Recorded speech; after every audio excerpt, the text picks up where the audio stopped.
In this video, we're going to start looking at integrated rate laws. So essentially, we're taking our rate law that we talked about last week, and we're using some math and we're rewriting it into a more useful form.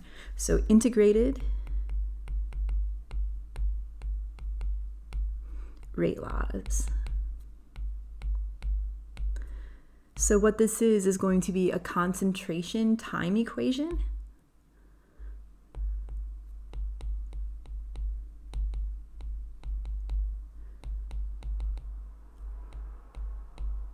That allows us to calculate the concentration at any particular time, or the time when we're at a particular concentration.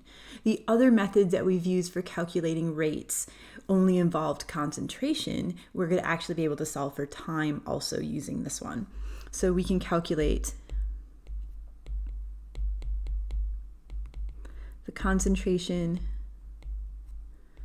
at any time t.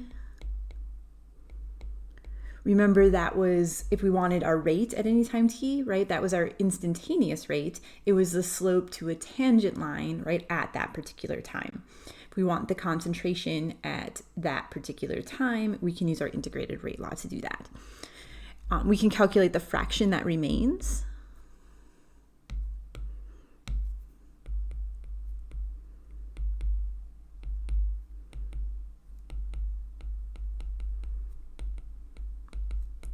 Or which is reacted, right? Just subtract it from one to get the other at any time t.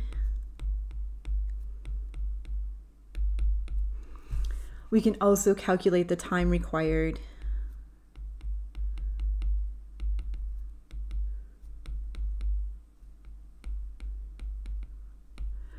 for the concentration to drop to a particular value.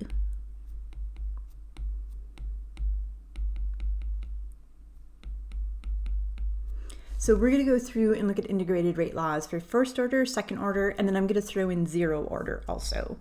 So first order first.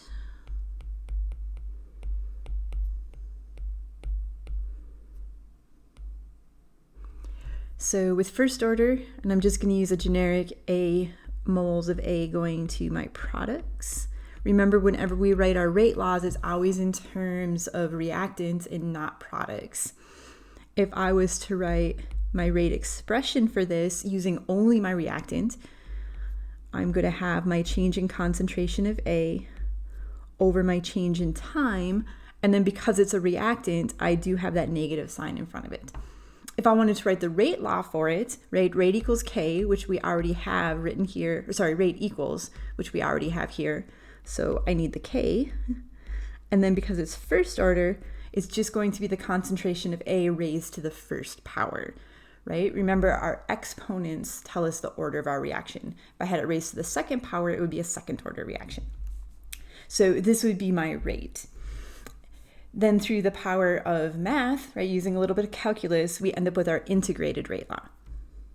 If you go on and take physical chemistry, P-Chem, you'll actually get to work with this a little bit in more detail and actually go through the calculus to be able to get to our integrated rate law here. But in general chemistry 2, we just give you the equation. So our integrated rate law for a first order reaction, and do be careful because they're going to be different for first order, second order, and zero order reactions. So what we're going to end up with is the natural log of AT, and I will define these terms here in a minute, over the concentration of A naught. And then be careful, if you need to review logarithms, please do that, right? It's the natural log of this fraction. It's not the natural log of AT over the natural log of A naught. That's actually going to give you a different value. You need to do that fraction first and then take the natural log of it. We'll do some examples where we go through that later. And then that's going to be equal to negative K. K is our rate constant, remember, and then T for time. Do be careful to have a lowercase t. I know last time I was talking about our K, right? It needs to be a lowercase k because a capital K actually stands for something else. The same with T. Lowercase t is going to be time. A capital T is going to be temperature. So do pay attention to capitalization when writing your symbols. So let's define some of these terms. AT, and also I'm just going to put this in parentheses here because I do this a lot and I don't mean to be confusing. Sometimes I put the T inside the brackets. It doesn't matter if it's inside the brackets or outside the brackets. I do both. And in the past, it's had a tendency to confuse people. It doesn't matter. It could be written any way. So let me just make it official here. So either in the bracket or outside the bracket. So the concentration of AT. What that is it's my concentration, my reactant concentration at whatever time it is that we're looking for. So at time t. So this t over here is time. This is going to be the concentration at that time. So my reactant concentration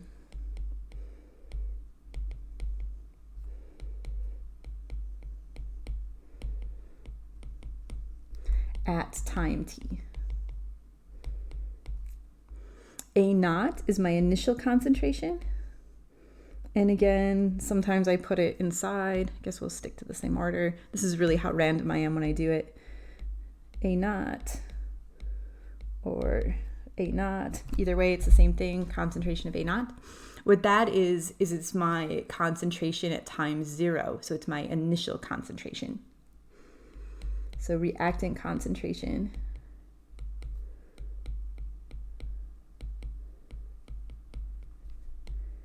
at time 0.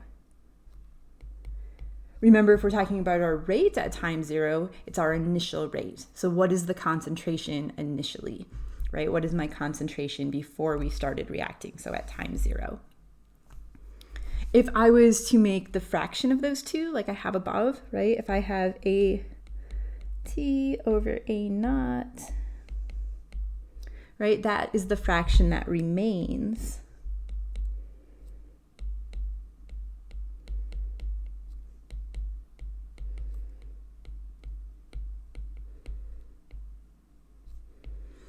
at time t.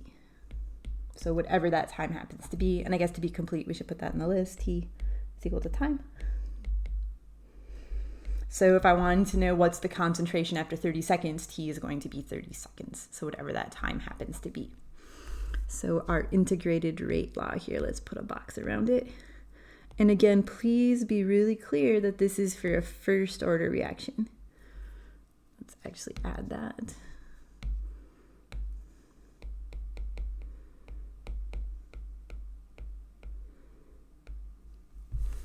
I am going to rewrite it. We're going to do a little bit of algebra and write it in another form. And oftentimes both forms are useful, so I do want you to have them. So rewriting it, I'm just going to use rules of logs. I know that the natural log of AT divided by the natural log of A naught is actually the same as this. So we're going to rewrite that equal to negative KT. And then I'm going to add the natural log of A naught to both sides.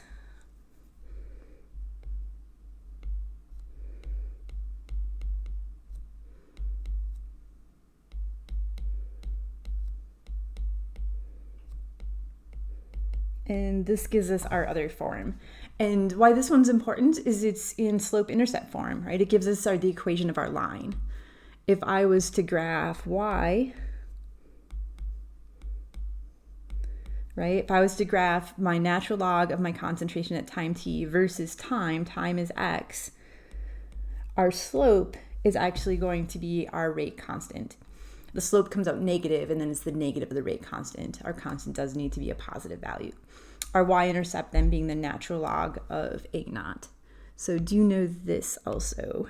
Again, this is for first order.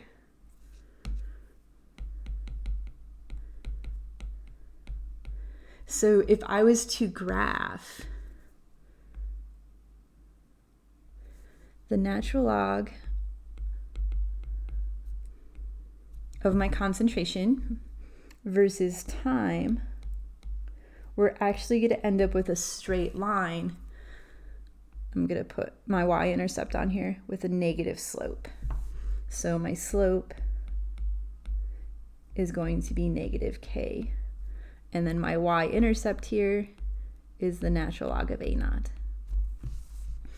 Do know that this is the graph for first order. If you have a reaction and you don't know what order it is, you can measure the concentration at various times and then graph it. The graph for the linear graph for a second order reaction is actually going to be different than it is for a first order. So if you have a whole bunch of concentration time data and you were to graph it, and the natural log of your concentration versus time gives you that straight line, then you know that it's first order. Got second order next. After we go through our equations, we'll do examples for all of these. So second order reactions. So our rate, again, we're still just going to have A moles of A going to products. And then our rate expression, still our change in concentration of A over change in time, still negative because it's still a reactant, so its concentration decreases over time. But this time when we write the rate law for it, it's going to be, and that needs to be a lowercase k, it needs to be the concentration of A raised to the second power. Another way, just for kicks, let's say it was A plus B going to products. If I was to write this is also a second order reaction. Remember, our overall reaction is the sum of the exponents. So I do have a 1 on A and a 1 on B. We're going to just do the A squared form. So it's second order overall, but it's also second order with respect to my reactant. In the second way that I wrote it, it's second order overall, but it's first order with respect to A and first order with respect to B. So we are just going to stick to this version of a second order reaction for this. So rate, change in concentration over change in time, it decreases over time, is equal to K multiplied by the concentration of A squared because it's second order. Right? If I was to double the concentration of A, my rate is going to go up 4 times. And then through the magic of calculus, we end up with our integrated rate law.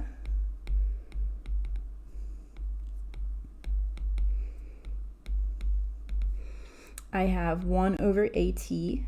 So again, my concentration at time t is equal to K multiplied by T plus 1 over A naught.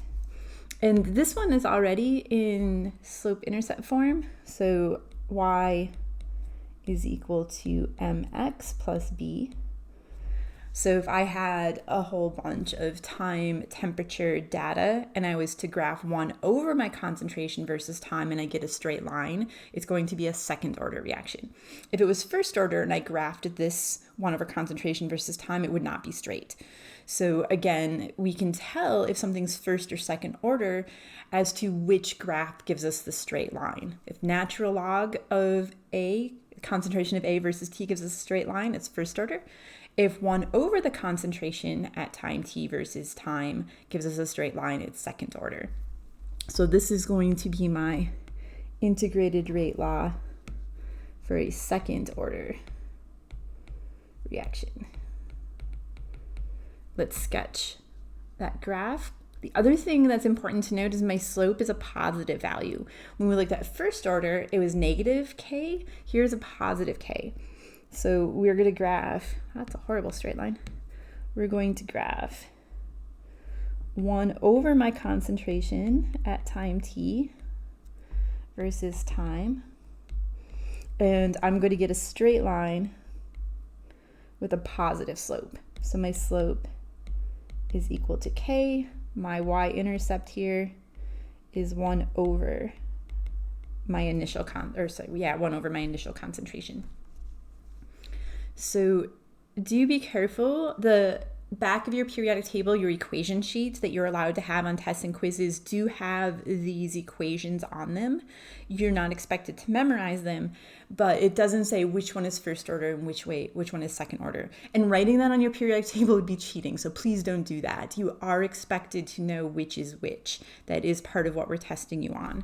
So the equation that has the natural logs in them is our first order. If we go back up to this one, right, I have natural logs. That's my first order. The ones that are the reciprocals of my concentration, right? 1 over my concentration is second order. So please, you are expected to know that. Again, writing that on a piece of paper or on your equation sheet is cheating and will get you a 0. So while you don't need to memorize the equations, you are expected to know which is which. Let's look at 0 order real quick here.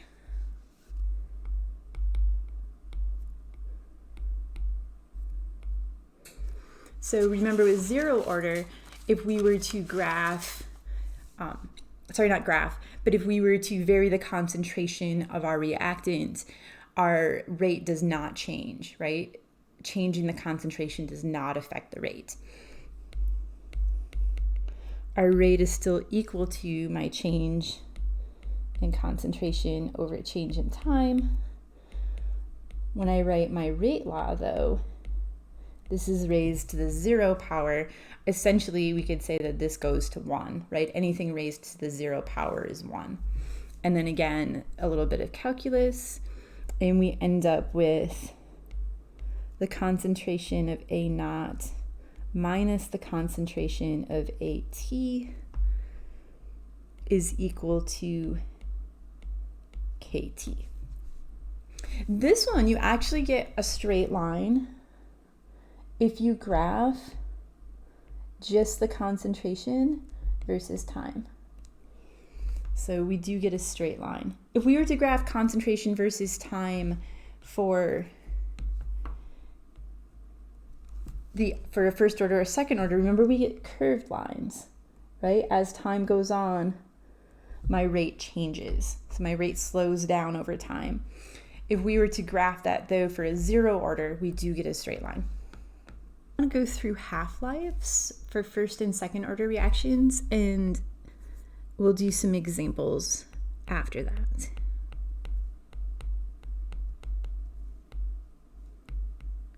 So half-life is defined as the time that it takes for the reactant concentration to drop to 1/2 of its original value. So if you start out with 100 grams, how long does it take for it to get to 50 grams, and so on. So the time that it takes, or the time required,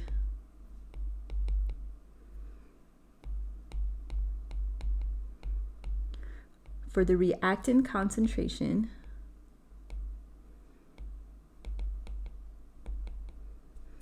that's a pretty bad bracket, to drop to 1/2 of its original value.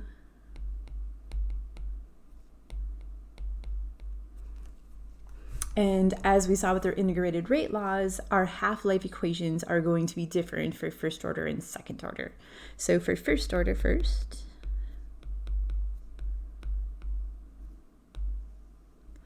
we do know that our integrated rate law for this is the concentration of AT over the concentration of A naught, and then you take the natural log of that fraction is equal to negative KT.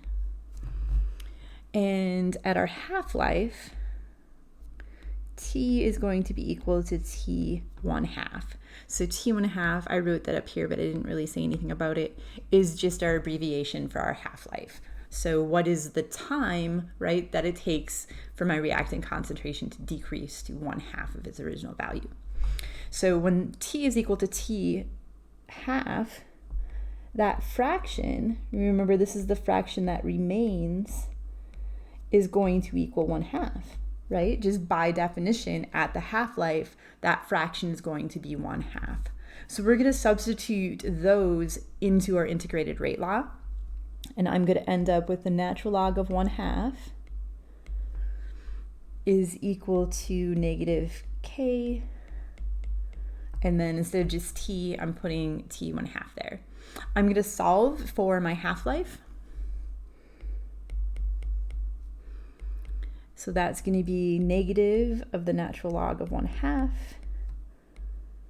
over K, right? I just divided both sides by negative K.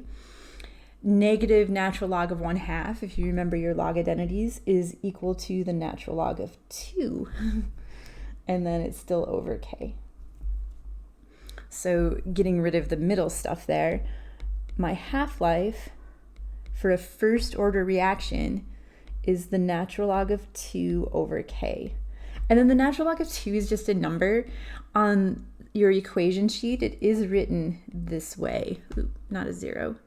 That's going to be a 6. If you were to plug in natural log of 2 into your calculator and then round it, you're going to get this, which is how it's shown in your periodic table. I remember it as the natural log of 2 because just like with the integrated rate laws, you do have to know which is which. And remember, the ones that have natural logs in them were for first order. The same thing is here. If you keep it in this form, the one with the natural log in it is first order. So I tend to start with that, but the natural log of 2 is 0.693. So if you want to save yourself a step, remember the point. I guess you don't have to remember, it is on your table, but use the 0.693 version. And again, this is for first order. I have it above, but we're going to write it right here. So when you're looking through your notes, it's very clear. So my half-life equation for a first order reaction. For a second order,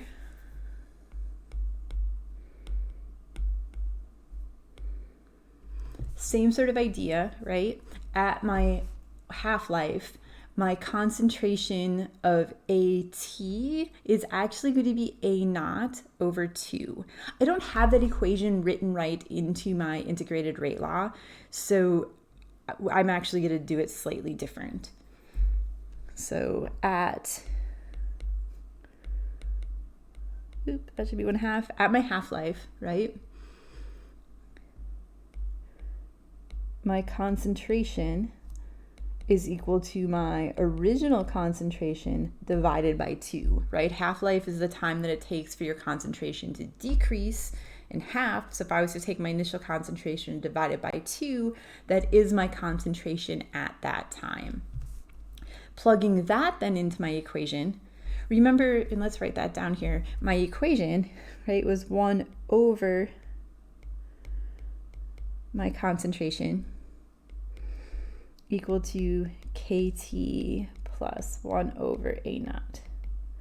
So what I'm going to do is I'm going to plug this in for AT. Since it's 1 over AT, when I plug that in, I'm going to invert it. So I'm going to have 2 over AT, 2 over A0 is equal to K T1/2, because it's our half-life that we're talking about, plus 1 over A0. And then some algebra to clean that up. We end up with my half-life is equal to 1 over K multiplied by my original concentration.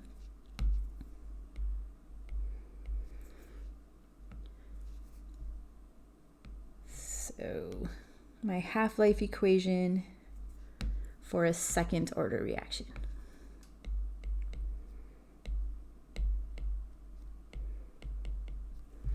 And this is also on your equation sheet. Again, remember the ones that are second order have the reciprocal of the concentration, right? 1 over the concentration. So its half-life equation also does. So I do want to spend a minute here comparing and contrasting these two. If I look at my second order one, because it's still on screen here, I do have a concentration term as part of my half-life. So as that concentration changes, right, as this number is different, my half-life is going to be different. If I go up and look at my first order one, there's no concentration term here, right? K is constant. K is not going to change because it's by rate constant. This is just a number.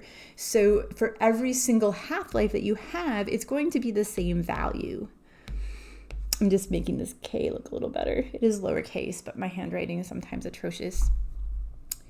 So for each subsequent half-life for the first order reactions, it's the same amount of time. So if I have 100 grams dropping to 50, and then 50 dropping to 25, 25 dropping to 12.5, it's going to take the same amount of time for each one of those. So let's actually write it down here where we have room. For first order,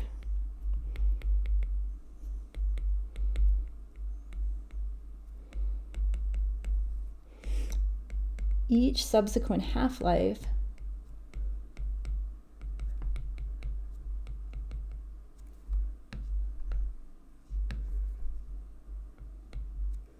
I can spell, really. Each subsequent half-life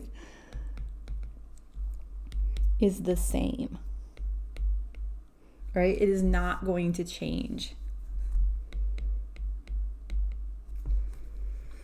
So kind of our example. And I know I'm using mass here instead of concentration. You could say 100 molar if you wanted instead. But if I have 100 grams and it's dropping to 50 grams, and that drops to 25 grams, and that drops to 12.5 grams, right? I'm just cutting that number in half every time. And we could keep going. But let's say my half-life was 2 minutes, and I'm just making that up. They're not all 2 minutes. I'm just picking a number. So let's say this was 2 minutes. Then this would also be 2 minutes. And this is also going to be 2 minutes, right? Each subsequent half-life is the same length. So it takes the same amount of time to drop from 100 grams to 50 as it does from 50 to 25 and so on. And that's going to be true for first order reactions. So for first order reactions, each half-life is the same length.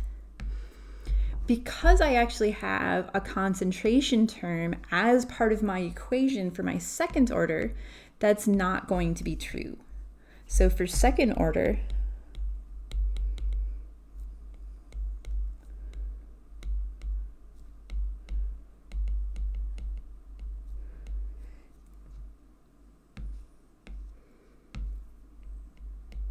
each subsequent half-life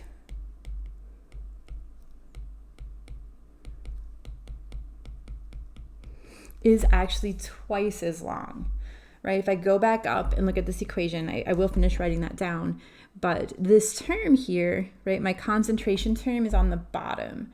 So let's say I'm just going to use let's use 4 as my number. We're going to ignore K temporarily. So initially, 1/4, right, is going to be my time. So say 0.25.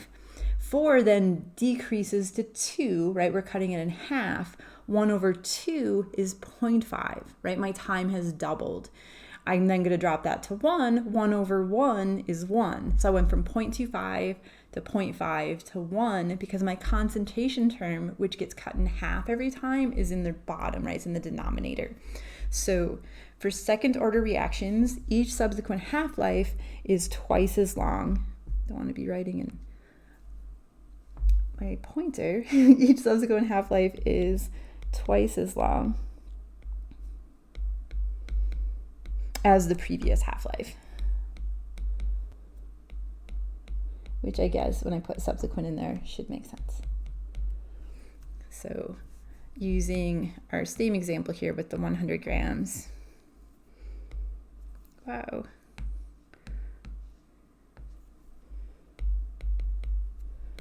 So if I have 100 dropping to 50, dropping to 25, dropping to 12.5, and again, I'm just going to say that my first one is 2 minutes. My second one then is going to be 4 minutes and 8 minutes for the next one. So each subsequent half-life, right, each time I'm talking about my first half-life to my second half-life to my third half-life, it takes twice as long for it to decrease. So for second order reactions, each subsequent half-life is twice as long as the previous one. For first order, each half-life is the same. Again, that's another way to be able to determine if something is first or second order.